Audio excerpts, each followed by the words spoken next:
Yes, turkey legs, drumsticks, whatever you want to call them. They're a favorite at Thanksgiving, especially for kids. When I was young and we were having Thanksgiving, this is the piece of the turkey I always wanted because, come on, it is a hunk of meat with its own handle. You cannot beat that. Plus, this meat is so nice. It is so rich. You have that dark meat with the fat, just like the thigh.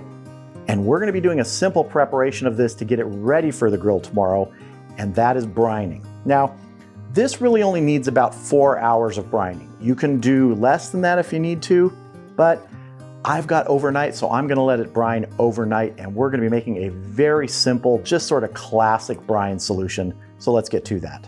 Now, first of all, wet brining like this, if you're not familiar with it, really what you're trying to do is saturate that meat with moisture and flavor in the form of salt and other spices. As I said, this is going to be one of the classic simplest brines, which is going to be salt and brown sugar. But really, you can put just about anything in here that you want. Now, first thing I'm starting with, just to help dissolve these seasonings, is 2 liters of water.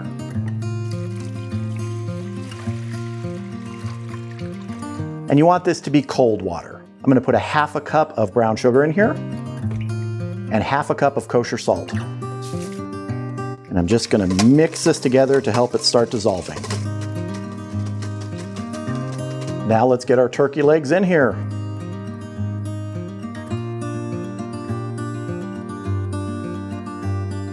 And I want to add a little more liquid here, just some more water. And really it's just to keep these covered.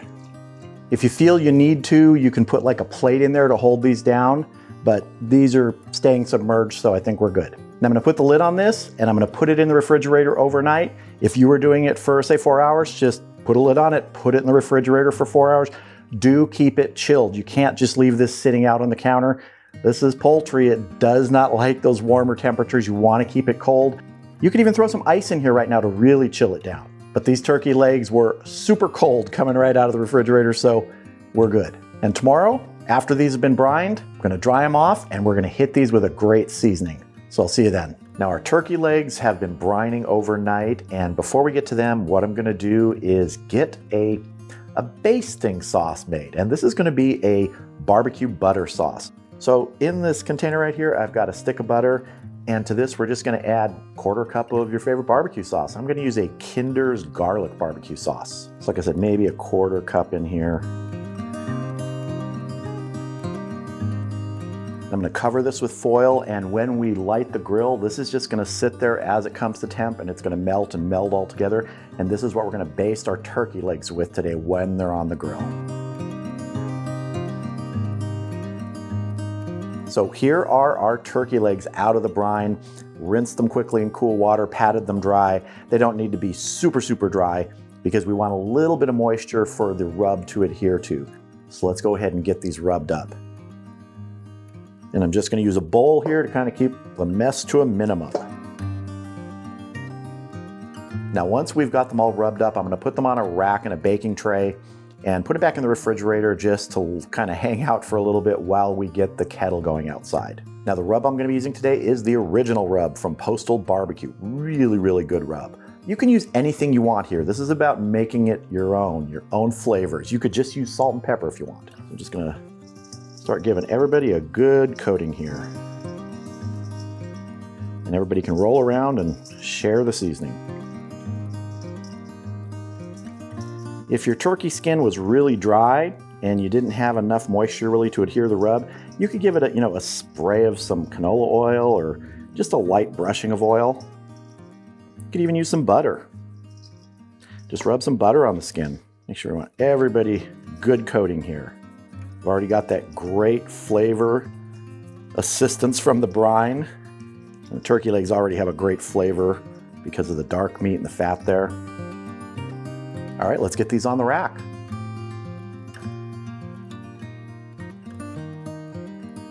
And if you notice any spots that have missed some seasoning, go ahead and hit them when they're on the rack here. See a little bit right up here.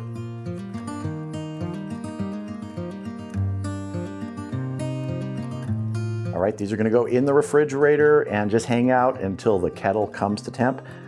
So I'll see you back here out at the grill.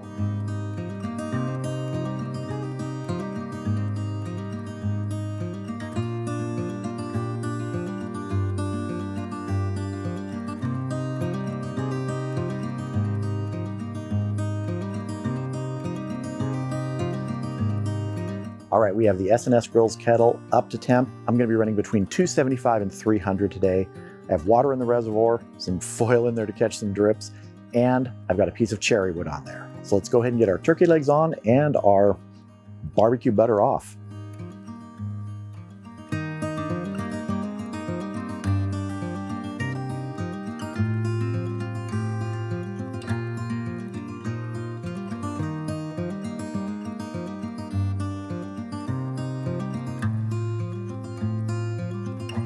All right, let's get our lid on and get smoking.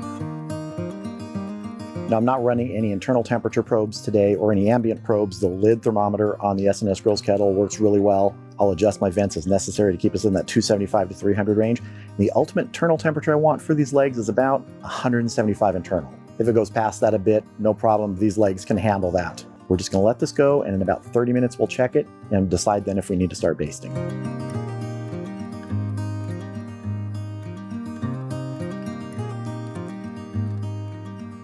All right, we've been going about 30 minutes. The SnS Grills Kettle is holding a really steady temp right between that 275 and 300. Let's go ahead and take a look at these turkey legs.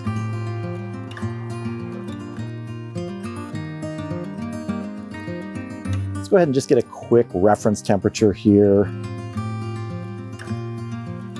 And that one right there is showing 133, 138. I don't know if you can see that, 139. So we're moving along nicely. Let's go ahead and baste these. I'm not really gonna brush too much. I just wanna sort of dab and drizzle with this barbecue butter.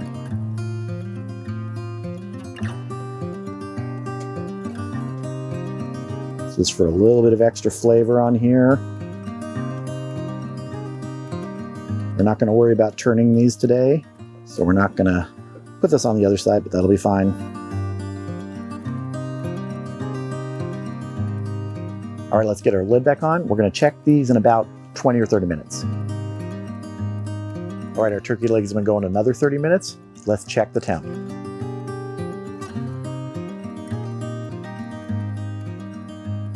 I'm liking the color on these.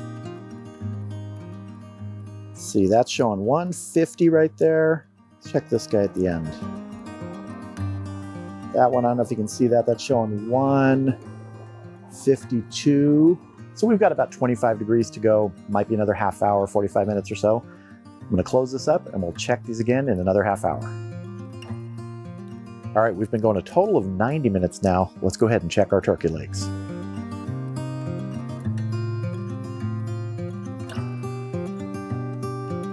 Start over on this side here. Got 167 right there. That's 168. 166. So we are all within a couple degrees there. And this one's also, I don't know if you can see it, 166. So we've still got about 10 degrees to go to that optimal temperature of 175 internal. Even if it goes beyond that, it's fine, 180. But I think we've got another 20 to 30 minutes to go. So we'll check these again in another 20 minutes.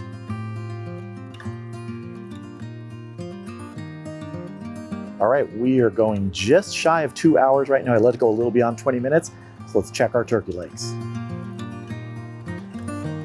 Yes, I'm loving this color. All right, let's see if we can get a good temp here. And I'm showing, I don't know if you can see that, 174. They were all tracking so close together at 90 minutes that if I get a reference temperature of 174 on one of them, I'm confident that the rest of them are gonna be close in that range. So let's get these off, let's get them inside, let them rest for about 10 minutes, and then we're gonna have a taste. So here are our turkey legs. They've been resting about 10 minutes after I brought them in. Didn't tent them or anything, just left them as is. Now I could use a knife and slice into these, but hey, when I was a kid, I would just pick these up like a meat hammer and dive in, and that's what I'm gonna do now. So I'm gonna take this one right here and I'm going in. Here we go. That is incredibly juicy, look at that. With dark meat, you're already gonna have really good juice in there because of the extra fat, but that brining really does a good job with this. Really everything comes together well on this. Everything from the barbecue butter basting to that postal barbecue rub, the cherry wood smoke, the brining, it just works.